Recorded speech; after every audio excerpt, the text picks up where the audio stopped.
आज की इस वीडियो में सिर्फ और सिर्फ हम न्यूक्लियस का इंट्रोडक्शन करते हैं कि न्यूक्लियस क्या है। नेक्स्ट लेक्चर्स में इनकी जो डिफरेंट पार्ट्स है, डिफरेंट कंपोनेंट्स है, इनके ऊपर डिटेल में बात करेंगे। आज की इस लेक्चर में सिर्फ और सिर्फ मैंने ये बताना है कि न्यूक्लियस है क्या। न्यूक्लियस जो है वो डबल मेम्ब्रेन बॉन्डेड ऑर्गेनेली है। क्या है? डबल मेम्ब्रेन बॉन्डेड ऑर्गेनेली है जो कि सेल के अंदर प्रेजेंट होता है। सो डबल मेम्ब्रेन बॉन्डेड ऑर्गेनेली, ये इम्पोर्टेंट वर्ड है। Double membrane bonded, membrane bonded, right, ये पहली बात है। दूसरी बात यह है कि ये लार्जेस्ट ऑर्गेनेली भी है, largest organelle of the cell भी है। और एनिमल सेल्स में ये सेंटर में प्रेजेंट होता है, यानी जो सेल का सेंटर होता है, सेल के सेंटर में ये प्रेजेंट होता है। और प्लांट सेल्स में ये एक साइड पे प्रेजेंट होता है। एनिमल सेल्स में जो है ये सेंटर पे इसलिए पाया जाता है क्योंकि वहाँ पे विक्यूल्स बहुत सारे होते हैं और जो मेन पोजीशन है वो न्यूक्लियस ही नहीं कैप्चर किया होता है। इन केस ऑफ प्लांट सेल्स विक्यूल सब बड़ा होता है और विक्यूल क्या करता है कि सारा जो साइटोप्लाज्म होता है या जो साइटोप्लाज्म होता है उसको एक साइड पे कर देता है, जिसको फिर यहाँ पे जिसकी वजह से एक लेयर बन जाता है, यानी साइटोप्लाज्म एक लेयर रह जाता है। ये जो आप देख रहे हैं एक लेयर ही रह गया है, जिसको दूसरे अल्फाज में फिर कहते हैं कि प्राइमोर्डियल यूट्रिकल, इसको कहते हैं। प्राइमोर्डियल यूट्रिकल किसे कहते हैं?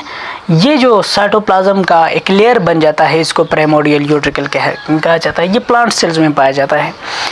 तो न्यूक्लियस के ऊपर बात हो रही है। Nucleus double membrane bonded largest organelle है जो कि यहाँ पे एनिमल सेल्स में सेंटर पे प्रेजेंट है और प्लांट सेल्स में ये एक साइड पे पाया जाता है। It's the controlling centre of a cell. लेकिन इससे पहले आपको ये चीज़ आनी चाहिए, इसमें बता दूं कि जो न्यूक्लियस है वो डिस्कवर किया था रॉबर्ट ब्राउन ने डिस्कवर किया था 1833 में। एक दूसरा साइंटिस्ट है, उसका नाम है रॉबर्ट हुक, रॉबर्ट हुक ने क्या किया था? रॉबर्ट हुक ने सेल डिस्कवर किया था 1665 में, लेकिन ये रॉबर्ट ब्राउन है, ठीक है। तो न्यूक्लियस को रॉबर्ट ब्राउन ने 1833 में डिस्कवर किया और ये इसके बाद पता चला कि nucleus double membrane bonded organelle है और सेल के सेंटर में प्रेजेंट है। और ये भी पता चला बाद में जो एक एक्सपेरिमेंट में जे हेमरलिंग ने बताया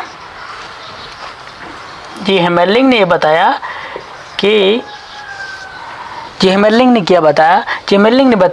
nucleus is the controlling centre of a cell. यानी सेल को कंट्रोल कौन करता है? न्यूक्लियस कंट्रोल करता है। किस तरह से करता है वो एक अलग बात है, वो हम एक नेक्स्ट वीडियो में फिर इसकी डिस्कशन इसके ऊपर करेंगे कि न्यूक्लियस किस तरह से सारे सेल को कंट्रोल करता है, लेकिन कंट्रोल करता है। ये बात किसने की? जे हेमरलिंग ने की। जे हेमरलिंग ने एक एक्सपेरिमेंट की थी। उस एक्सपेरिमेंट में उन्होंने जो ग्रीन एल्गी ली थी, जो कि जिसकी दो स्पीशीज़ थी, एक का नाम था एसिटाबुलेरिया ग्रेनुलेटा और दूसरे का नाम था एसिटाबुलेरिया मेडिटेरियना। ये बहुत ही इम्पोर्टेंट और फेमस एक्सपेरिमेंट है। इसको मैं नेक्स्ट वीडियो में फिर एक शॉर्ट वीडियो में इसके ऊपर डिटेल में बात करूँगा कि ये एक्सपेरिमेंट उन्होंने कैसे किया था। लेकिन इस एक्सपेरिमेंट से उन्होंने ये साबित कर लिया था कि nucleus is the controlling centre of a cell. अब बात करते हैं कि न्यूक्लियस जो है ये मतलब कितने होते हैं नंबर्स में। एक सेल में कितने न्यूक्लियाई पाए जाते हैं? एक होता है या दो न्यूक्लियाई है, तीन न्यूक्लियाई है, चार है, पांच है, कितने हैं? दो कंडीशंस है हमारे पास। एक तो एक बहुत ही इम्पोर्टेंट कंडीशन है और वो आप सबको इसके बारे में इल्म होगा भी। हमारे पास जो सेल्स दो किस्म के हैं, यूकैरियोटिक सेल और दूसरा क्या है? Prokaryotic cell. यूकैरियोटिक सेल्स वो सेल्स है जिनमें न्यूक्लियस प्रेजेंट होता है, यानी सेल के अंदर न्यूक्लियस प्रेजेंट होता है। इनको हम क्या कहते हैं?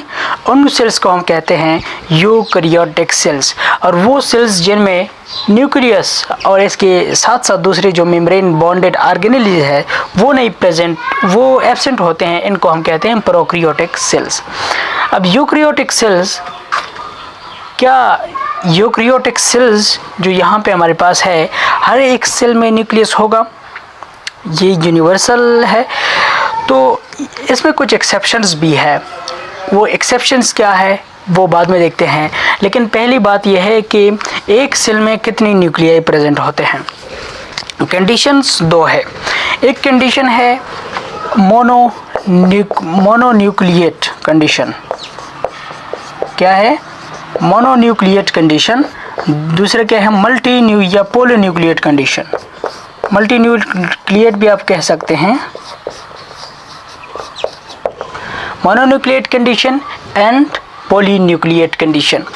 मोनोन्यूक्लिएट कंडीशन का मतलब ये है कि इस सेल के अंदर एक ही न्यूक्लियस होगा। कितने न्यूक्लियस होंगे? न्यूक्लियाई होंगे, एक ही न्यूक्लियस होगा in case of mononucleate condition. In case of polynucleate conditions more than one nuclei इसमें प्रेजेंट होंगे, मोर देन वन न्यूक्लियस होगा इसके अंदर। अब ये किस तरह पॉसिबल है कि एक सेल के अंदर बहुत सारे न्यूक्लियाई प्रेजेंट है? ये दो कंडीशंस है। इसमें मैं आपको एग्जांपल दे दूं। नंबर फर्स्ट एग्जांपल जो है वो कोकोनट सीड है। कोकोनट सीड है जिसमें बहुत सारे सेल्स आपस में फ्यूज़ हो जाते हैं। सेल्स की फ्यूजन से क्या होता है कि एक ऐसा कंडीशन क्रिएट हो जाता है जिसको कहते हैं सैंक्टियम। ये कंडीशंस वहाँ पे क्रिएट हो जाता है। और इस कंडीशंस में क्या होते हैं कि आप जो देख रहे होते हैं वहाँ पे जो एंडोस्पर्म है उसके अंदर बहुत सारे सेल्स एक ही सेल के अंदर आपको नज़र आ रहे होते हैं, लेकिन वो कंडीशन बेसिकली क्या है कि सेल्स आपस में फ्यूज़ हो गए हैं। दूसरा एग्जांपल हमारे पास है एलजी या फंजाई, जिसको हम कहते हैं, मैं यहाँ पे इसको ड्रा कर रहा हूँ, लिख रहा हूँ कि क्या है, एलजी एंड फंजाई है। एलजी के अंदर और फंजाई के अंदर जो कंडीशन पाया जाता है इसको हम कहते हैं coenocytic condition. Coenocytic condition, coenocytic condition का मतलब क्या है? देखिए हमारे पास फंजाई में क्या होते हैं, fungi is made up of, fungi जो है वो इस तरह से थ्रेड लाइक स्ट्रक्चर से बनी हुई हैं।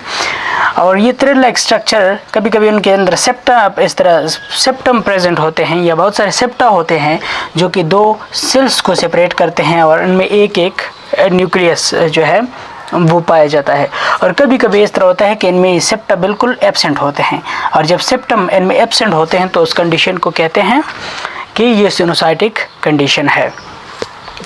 तो ये अभी तक जो मैंने बात की वो मैंने ये की कि न्यूक्लियस क्या है। न्यूक्लियस रॉबर्ट ब्राउन ने 1833 में डिस्कवर किया था। डबल मेम्ब्रेन बॉन्डेड ऑर्गेनेली है और it is the largest cellular organelle, right. Animal cell में ये सेंटर में प्रेजेंट होता है, जो सेल का सेंटर होता है वहाँ पे होता है। एंड इन प्लांट सेल्स ये एक साइड पे होता है। अब प्लांट सेल में ये एक साइड पे क्यों होता है? क्योंकि प्लांट सेल्स में जो ये विक्यूल है ये बहुत बड़ा होता है, और विक्यूल के बड़ा होने की वजह से विक्यूल न्यूक्लियस को एक साइड पे कर देता है।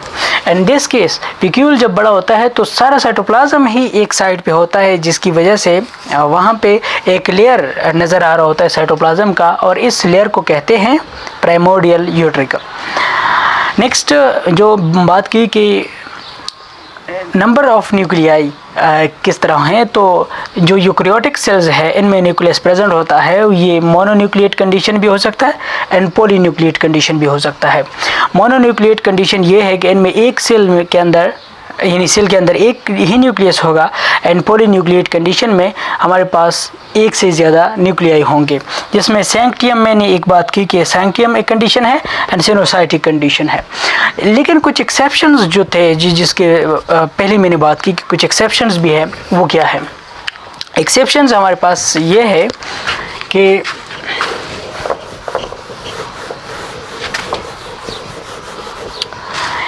एक वर्ड है हम यूज़ करते हैं ज़्यादातर, हम रेड ब्लड, और बाद में हम सेल्स भी लिखते हैं, लेकिन ये वर्ड जो है ये यहाँ तक ठीक है, red blood. Red blood cells, जो मैमल्स के रेड ब्लड सेल्स जिसको हम कहते हैं, वो red blood cells and sieve cells, ठीक है, ये दो किस्म के सेल्स ऐसे हैं जिनमें इनिशियली न्यूक्लियस प्रेजेंट होता है, यानी इनका जब इनिशियल उनकी ग्रोथ होती है, इनकी ये सेल्स जब पहले बन जाते हैं तो इनके अंदर न्यूक्लियस प्रेजेंट होता है, लेकिन बाद में ये जब मेच्योर हो जाते हैं तो इनके अंदर जो न्यूक्लियस है वो फिर उनसे ख़त्म हो जाता है। तो इसी वजह से इन सेल्स को, इनको सेल्स नहीं कहा जाता, बल्कि इनको क्या कहा जाता है, इनको कहा जाता है कि these are red blood cells, और एक दूसरा वर्ड भी है इसके लिए और वो है कॉर्पसल्स।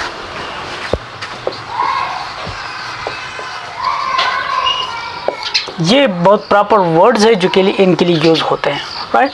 तो स्यू सेल्स वो सेल्स हैं जिनमें न्यूक्लियस एब्सेंट होता है। ये कौन सी cells, sieve cells that is present in phloem